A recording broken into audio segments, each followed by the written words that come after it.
इन तक बातें कैसे पहुंचे, तो उसका एक ही जरिया है कि वो डीबी लाइव देखें। तो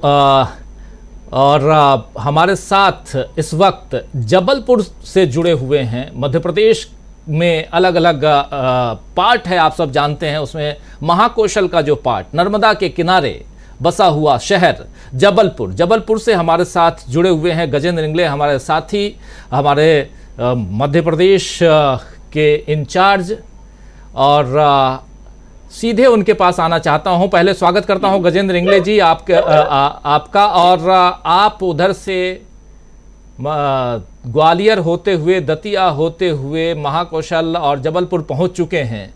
जरा मध्य प्रदेश में क्या हालात हैं, क्या कुछ आप देख रहे हैं? दिन भर आप घूम रहे हैं, कल अभी पिछले 3-4 दिनों से लगातार देख रहा हूं खबरें। आपकी जो ग्राउंड रिपोर्ट्स है वो हम वीडियो के जरिए पहुंचा रहे हैं अपने तमाम दर्शकों तक। जरा आपसे समझना चाहता हूं कि क्या कुछ स्थिति, अब चूंकि 230 सीटों में से 229 सीटों के उम्मीदवारों की घोषणा कांग्रेस पार्टी ने कर दी है, इसके बाद क्या कुछ कह रहे हैं लोग?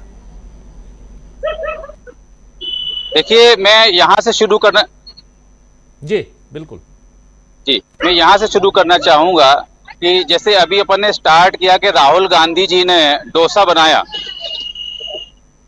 हेलो, बिल्कुल आपकी आवाज आ रही है, आपकी आवाज जी, मेरे को सुन पा रहे? जी जी। तो जिस तरीके से राहुल गांधी जी ने आज डोसा बनाने की अपन जो चर्चा कर रहे हैं, मैं पूरे मध्य प्रदेश में अभी यहाँ जहाँ भी घूमकर आया हूँ, हर जगह मैंने बिल्कुल ग्राउंड रिपोर्ट की है। बिल्कुल निष्पक्ष रूप से जो पब्लिक जहाँ मिली, जिस स्थिति में मिली, उससे हमने चर्चा करी। और चर्चा में यही निकल के आया कि अब जो जनता है, वो जनता जो है वो कहीं ना कहीं भाजपा का कीमा बनाने के लिए तैयार बैठी हुई है। ऐसी स्थिति मुझे कई क्षेत्रों में दिखाई दी। चाहे आप दतिया की बात ले लें, डबरा ग्वालियर की बात ले लें। अभी मैं महाकौशल क्षेत्र में खड़ा हुआ हूं। मैं आपको बता दूं कि जो जबलपुर पूर्व की क्षेत्र है, यहाँ पर जहाँ से लखन घनघोरिया जो हैं इस समय विधायक हैं कांग्रेस के, और कमलनाथ की जो 15 महीने की सरकार थी उसमें वे मंत्री भी रहे थे, तो उनका ये क्षेत्र है। और इनके क्षेत्र में मैं आया हुआ हूँ। मैंने आज जबलपुर की कई सीटों पर जो है वो जनता से संवाद किया, जनता से रायशुमारी करी। मैं आपको बता दूं कि मंडला का जो आदिवासी क्षेत्र है, वहां पर भी मैंने जो है जनता से चर्चा करी। तो सब जगह से यही निकल कर आ रहा है कि कहीं ना कहीं जो जनता है वो बदलाव के मूड में है। वो जो जितने भी झूठे वादे इतने समय तक किए गए हैं, उन झूठे वादों से अब तृप्त हो चुकी है, परेशान हो चुकी है। और कहीं ना कहीं वो इस समय कई बार तो ये देखने को मिल रहा है कि जनता साफ कह रही है कि अब हम इनके बहकावे में नहीं आने वाले हैं।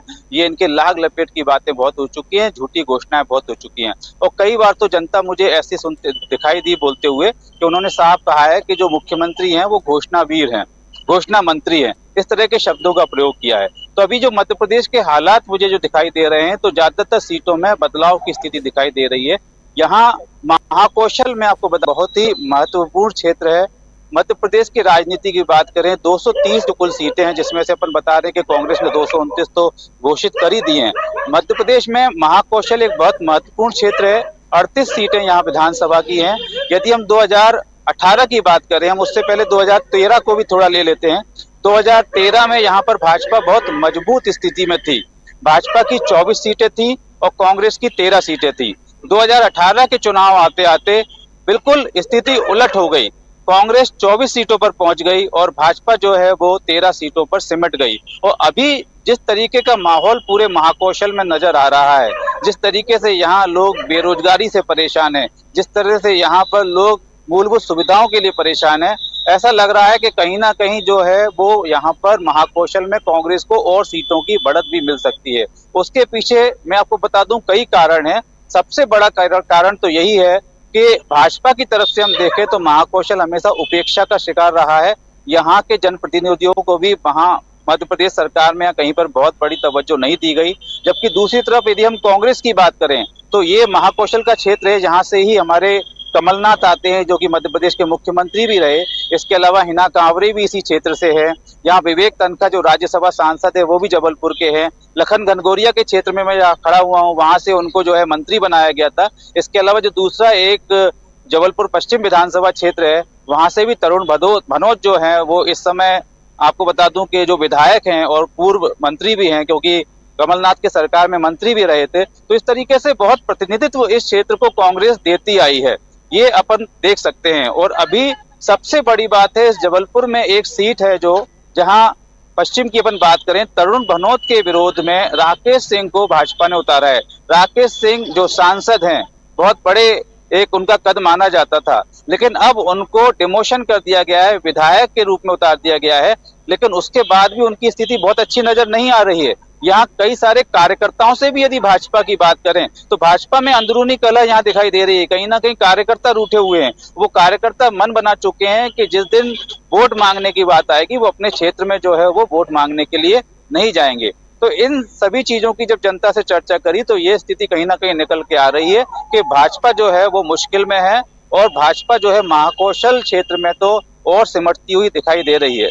जी राजीव जी। गजेंद्र इंगले जी, एक महत्वपूर्ण सवाल जो अभी आप कह भी रहे थे, एक सांसद महोदय इसी जबलपुर के एक विधानसभा क्षेत्र से लड़ रहे हैं चुनाव, तरुण भनोत उनके सामने है। तरुण भनोत जब कांग्रेस की सरकार थी पिछली दफा 2018 में तो उसमें मंत्री भी थे, और जहां तक मुझे ध्यान है उनके पास वित्त मंत्रालय था। लेकिन जरा आपसे समझना चाहता हूं कि अब राकेश जी और तरुण जी के बीच में जो मुकाबला है वो कैसा दिखाई दे रहा है? क्या कुछ कह रहे हैं यहाँ के लोग, जो एक नहीं बल्कि 7 सांसदों को, उसमें से 3 केंद्रीय मंत्रियों को उतार दिया गया है मध्य प्रदेश में, तो यहां उसके बाद, और इस चूंकि उस जगह पे आप हैं जहां एक सांसद महोदय ऑलरेडी चुनाव लड़ रहे हैं, तो क्या कुछ कह रहे हैं लोग यहाँ के इस पूरी प्रक्रिया को, और खासकर दिल्ली से भेजे गए, यानी कि उनको जो इंपोर्ट किया गया है वहां सीधे उनको पैराशूट से लाया गया है, इस पर क्या प्रतिक्रिया है लोगों की?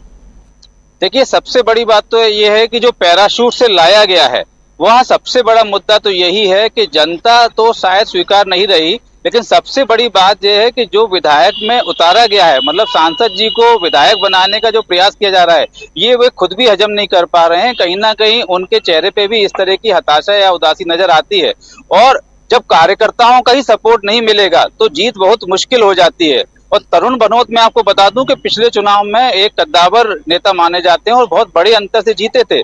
तो यहाँ पर तरुण भनोत एक बहुत बड़ी चुनौती है। उनको हराना, इवन राकेश सिंह को इसलिए उतारा गया है कि शायद राकेश सिंह के उतारने से वहां पर शायद वो जीत पाए। लेकिन जनता से मैंने जितनी भी बात की है तो जनता का ये कहना है कि शायद हो सकता है कि जीत का अंतर कम हो जाए। जीत का अंतर कम होने की बात तो जनता कर रही है कि शायद राकेश सिंह कुछ वोट ले लें, लेकिन फिर भी जनता ये मान रही है कि तरुण भनोत का अपना एक जो है जन समर्थन है, एक जनाधार है। उस जनाधार को जो है राकेश सिंह तोड़ नहीं पाएंगे, क्योंकि तरुण भनोत जो है जनता से जुड़े रहे हैं, हमेशा जनता के बीच में रहे हैं, पूरे 5 साल जनता के कार्य किए हैं, इसलिए उनको हराना यहाँ पर इतना आसान नहीं होगा। और जो हम हमेशा से चर्चा करते आ रहे हैं कि क्या निपटा दिया वाली राजनीति चली आ रही है, तो ऐसा भी नजर आ रहा है कि कहीं ऐसा ना हो कि राकेश सिंह इस चुनाव में निपट जाएं। जी, बहुत बड़ी बात आप कह रहे हैं कि कहीं ऐसा ना हो